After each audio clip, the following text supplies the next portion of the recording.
నిన్న మొన్న నేను గాని మిత్రుడు పవన్ కళ్యాణ్ గారు గాని మొత్తం ఒకసారి చూసాం లెక్కలన్నీ. ఇంకా లెక్కేస్తున్నాం, అంతుబట్టడం లేదు మాకు. ఎక్కడెక్కడ అప్పు తెచ్చారో, ఎక్కడెక్కడ ఖర్చు పెట్టారో, ఏ దొంగలు ఎంత దొంగలు చేయబోయారో అన్ని లెక్కలేస్తున్నాం. అందుకే రాబోయే రోజుల్లో మొట్టమొదటి కేబినెట్ లో రాష్ట్ర వాస్తవ పరిస్థితులు మీకు తెలియడానికి 7 వైట్ పేపర్లు పబ్లిసైజ్ చేస్తున్నా. నేను ఒకే ఒక విషయం మిమ్మల్ని అందరినీ కోరుతున్నాను. నేను చాలా సార్లు మీకు ఒక మాట చెప్పాను, ఈ రాష్ట్రం మనది. మేము ఈ రాష్ట్రానికి ట్రస్టీలు మాత్రం. కొంతమంది దొంగలు, స్వార్థపరులు ఈ రాష్ట్రాన్ని మొత్తం దోచేసే ప్రయత్నం చేశారు, మీకు నష్టం చేసే పరిస్థితికి వచ్చారు.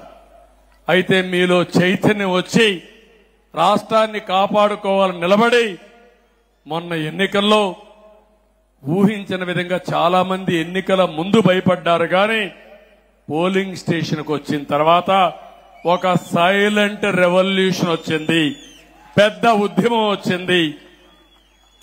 చరిత్ర తిరగరాసే అవకాశాన్ని మీరు తీసుకున్నారు.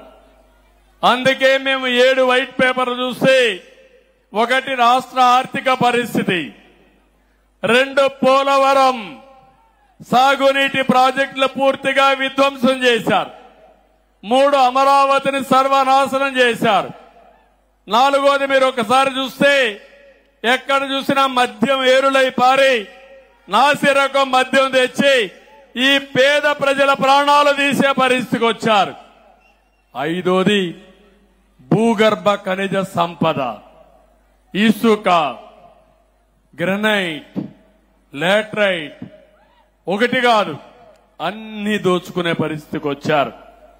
అదే సమయంలో ఇంకా 7 సబ్జెక్టులు పెట్టుకుని 7 సబ్జెక్టుల పైన వాస్తవాలన్నీ మేము ముందర పెడుతున్నాం.